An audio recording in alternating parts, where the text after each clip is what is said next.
Bonjour, bienvenue sur Sudocanard. Dans cette vidéo, je vous propose de continuer à explorer le livret d'instructions du Sudoku Mahabharat du mois d'avril, de ce concours en ligne organisé par Logic Masters India. Et la variante qu'on va voir aujourd'hui s'intitule Serbian Frame Sudoku, ce qui signifie le contour. Frame, je pense que c'est ça, c'est le contour. Serbe. Alors je ne sais pas pourquoi serbe, probablement que ce sont des auteurs serbes qui ont inventé cette formule. Et je vous montre tout de suite en quoi ça consiste. Bien sûr, dans la description, je mettrai un lien vers ce livret d'instructions. On peut voir une grille 9-9 de Sudoku standard avec ses 9 blocs 3-3. Comme ça arrive assez souvent dans les variantes que je présente, il n'y a aucun chiffre présent à l'intérieur, juste des nombres sur le bord. Et alors, qu'est-ce qui signifient ces nombres? Eh bien, c'est assez étrange comme variante. Les nombres qui sont sur les côtés, à gauche et à droite, indiquent la somme des chiffres dans la deuxième et troisième case en partant de là. Par exemple, ce 12 pourrait a priori être 5 plus 7. Il pourrait y avoir un 5 ici, un 7 là, pour faire la somme 12. Et de même pour ce 8, ça pourrait par exemple être un 2 ici et un 6 là.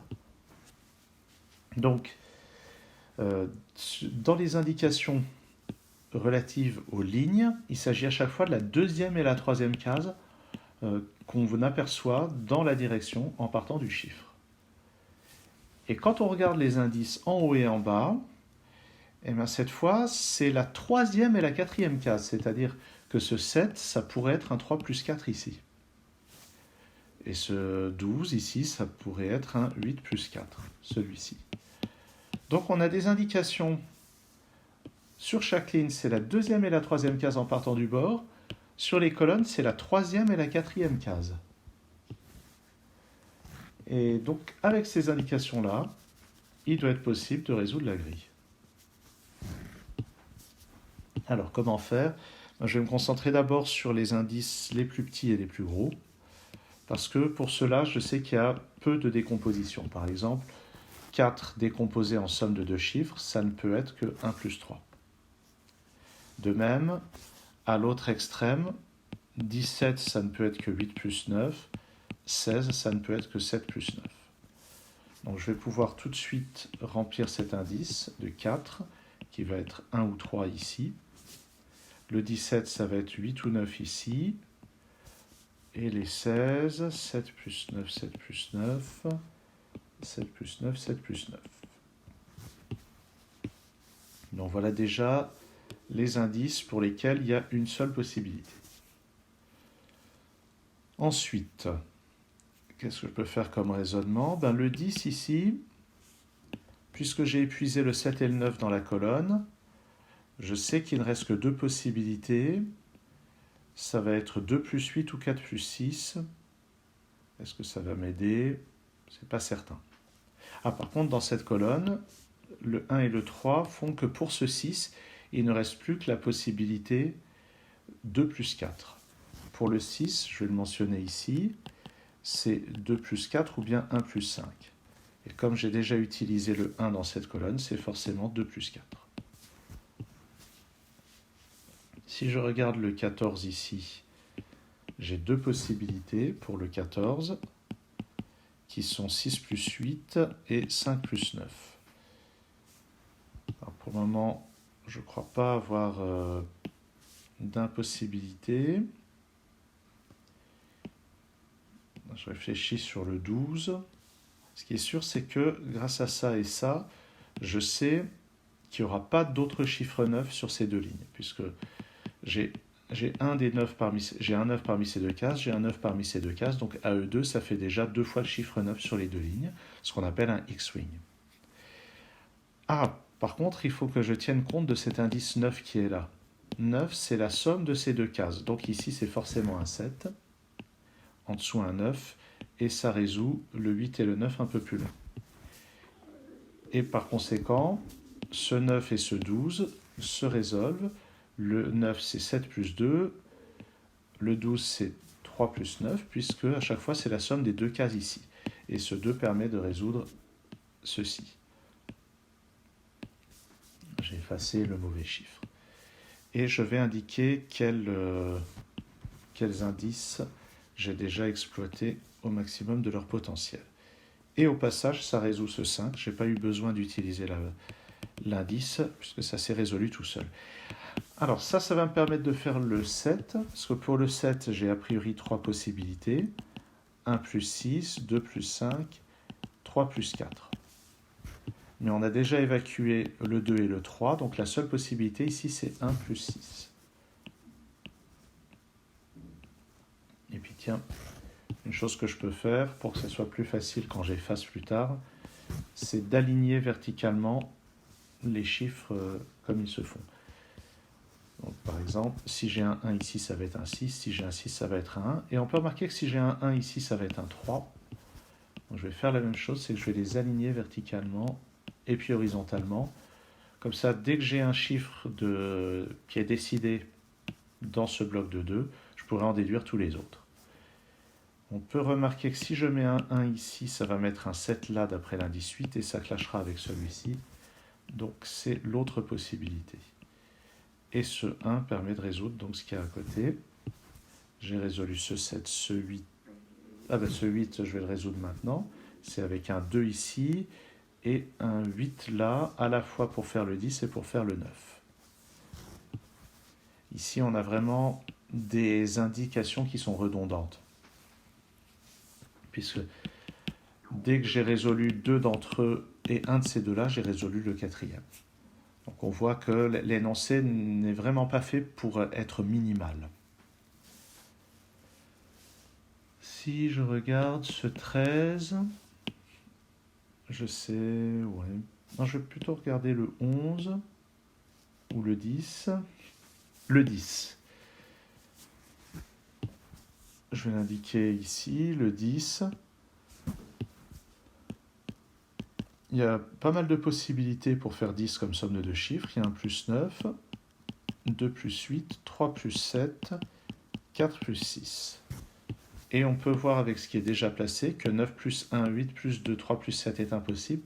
Ce 10, ça sera forcément 4 ou 6. Mais si je regarde le 12 qui est là, c'est la somme de ces deux cases.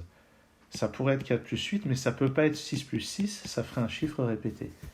Donc c'est forcément avec le 4, c'est 4 plus 8, et le 9 à côté, c'est 6 plus 3, c'est cohérent avec ce 11.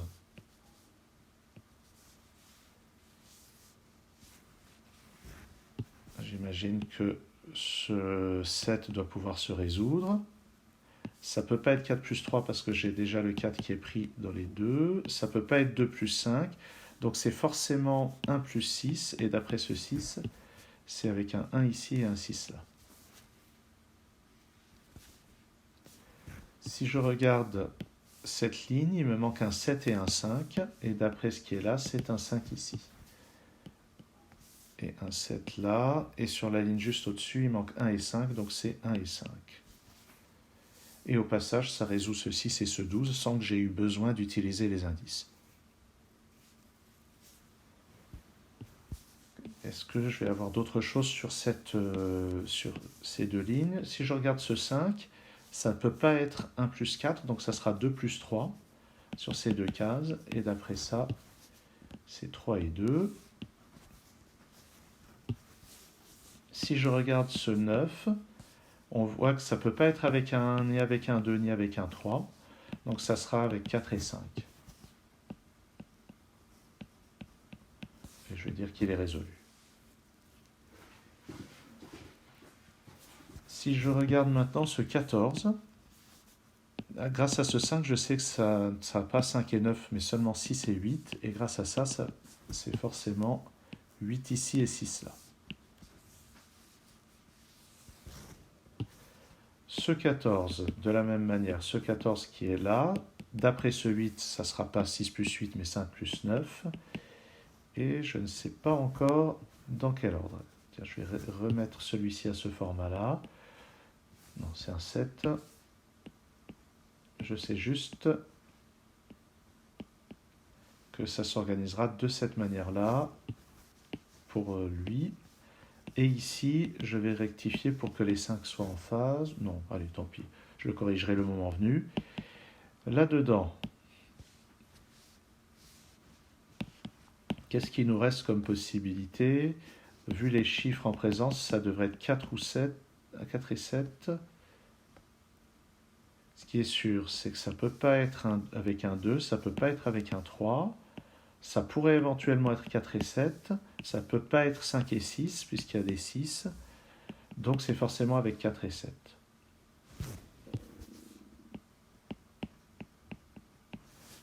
Et j'ai pas l'impression de pouvoir décider ça pour le moment. Ça va se décider avec le reste des chiffres. Bon, en tout cas, ce 14 et ce 11 sont réglés. Il va être temps de tenir compte des autres indices horizontaux. Par exemple, ce 13, c'est ces deux chiffres-là. Si je regarde les possibilités pour faire 13, j'ai 6 plus 7, 5 plus 8, 4 plus 9. Je vois que j'ai déjà un 6 dans ce bloc 3-3 et un 8.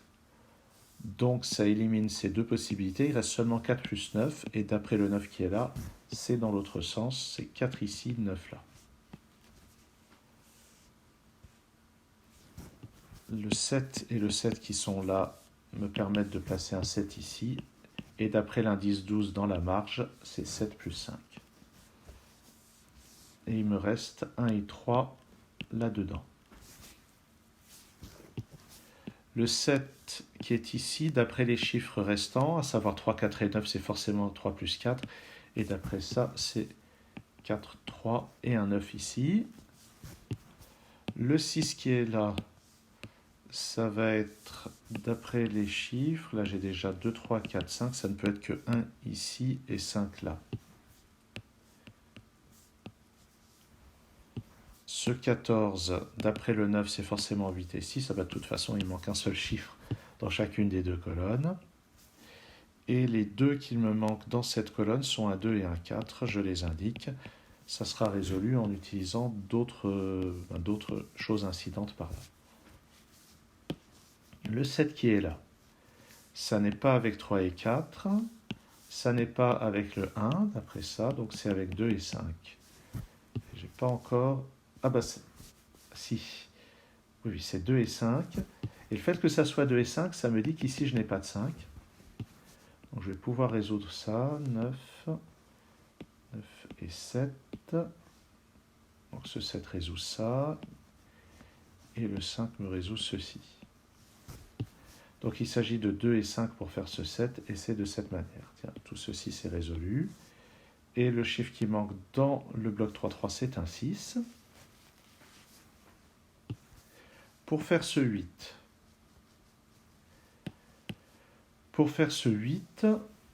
les possibilités pour faire 8, c'est 1 plus 7, 2 plus 6, 3 plus 5. Mais dans ce bloc 3-3, j'ai déjà un 5 et un 6, donc il reste seulement 1 et 7. Et d'après ce 7, c'est comme ceci. Ensuite, pour ce 12, je vais écrire ici, ça commence à être trop encombré de l'autre côté. 3 plus 9, 4 plus 8, 5 plus 7. 5 plus 7, 4 plus 8, c'est pas possible, donc il reste 3 et 9. Et d'après ça, c'est 3 et 9 comme ceci. Les deux chiffres qui manquent dans le bloc sont 2 et 8. D'après le 8 ici, ça fait 2 et 8. Et ça résout ce qui se passe à l'autre bout de la ligne, avec le 4 et le 2. Tout ceci est résolu.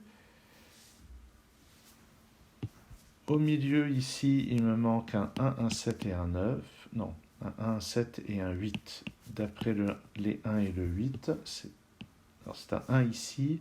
Pour 7 et 8, c'est pas encore résolu. On va terminer un peu tout ça. Dans cette colonne, il me manque un 1 et un 6. Dans celle-ci, c'est un 2 et un 8.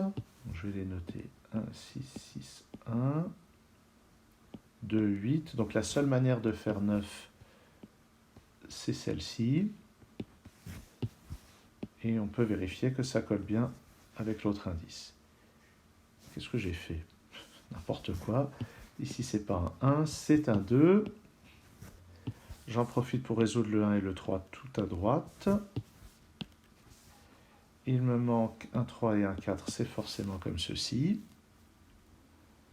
Et j'ai utilisé tous les indices du contour, de frame. Maintenant, il me reste à faire du sudoku standard sur tout ce qui reste. Donc là, je vais bourriner. Dans cette colonne, il me manque 2, 3, 6 et 7. Là, j'ai 2, 3, 6, donc ici, c'est un 7. Donc il me manque encore 2, 3 et 6. D'après le 2 et 6, ici, c'est un 3. 6 ici et 2 là. Sur ces deux cases, il me manque un 5 et un 8. Pour le moment, je ne peux pas dire. Là-dessus, c'est un 6 et un 5. D'après ce 6, ça fait 5 et 6. Ici, il me manque un 5 et un 9. D'après ça, c'est 9 et 5. En bas, il me manque un 7 et un 4. D'après le 4, c'est comme ceci.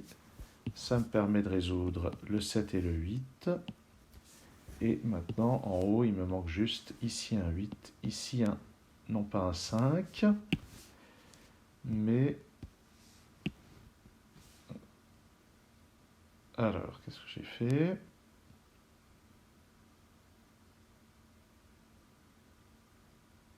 Dans la ligne, il me manque un 5, dans la colonne, il me manque un 9. J'ai fait une erreur quelque part, je suis allé trop vite. Mais à quel endroit?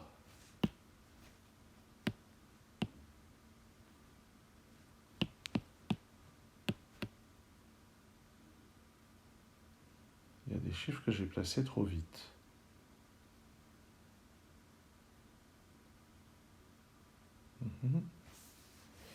Oui, dans cette ligne, j'ai 2 fois le chiffre 5. Je vais retourner en arrière. Alors ça, c'est la panique quand ça arrive dans une compétition. Donc j'ai dit, ici, ah oui, j'avais dit il me manque 5 et 6, alors que c'est 9 et 6. 6. Alors je pourrais décider d'arrêter la vidéo et de la recommencer depuis le début, mais non.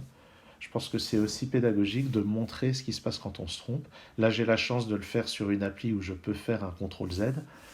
Et évidemment, quand ça arrive sur une vraie compétition, ce qu'il faut faire dans ce cas-là, c'est se dire que c'est forcément... L'erreur est forcément arrivée à la toute fin. Le reste, normalement, marchait bien. Donc, d'effacer simplement ces 3 colonnes et de recommencer, normalement, ça ne devrait pas être trop le problème. Donc, avec ce 9 ici, là-dedans, il me manque un 9. 9 et 5. En haut, il me manque le 5 et le 8. Ça résout le 8 et le... Qu'est-ce que j'ai fait? Et le 7. Je vais le refaire. Et tout en bas, maintenant, il me manque ici un 7, ici un 4. Et cette fois, c'est cohérent. Ouf! Donc, voilà. J'ai un défaut qui est souvent d'aller trop vite pour finir et de me planter à un endroit ou à un autre. Bref, donc en résumé, j'ai commencé par les endroits comme le 16, le 17, le 4, le 5, les sommes pour lesquelles il y a très peu de possibilités, et de préférence celles où il y a d'abord une seule possibilité, et ensuite, en croisant ce qui est horizontal et ce qui est vertical, on arrive à cette résolution complète de ce Serbian Frame Sudoku. Je vous remercie d'avoir suivi cette vidéo, et je vous donne rendez-vous à très bientôt sur Sudokanar.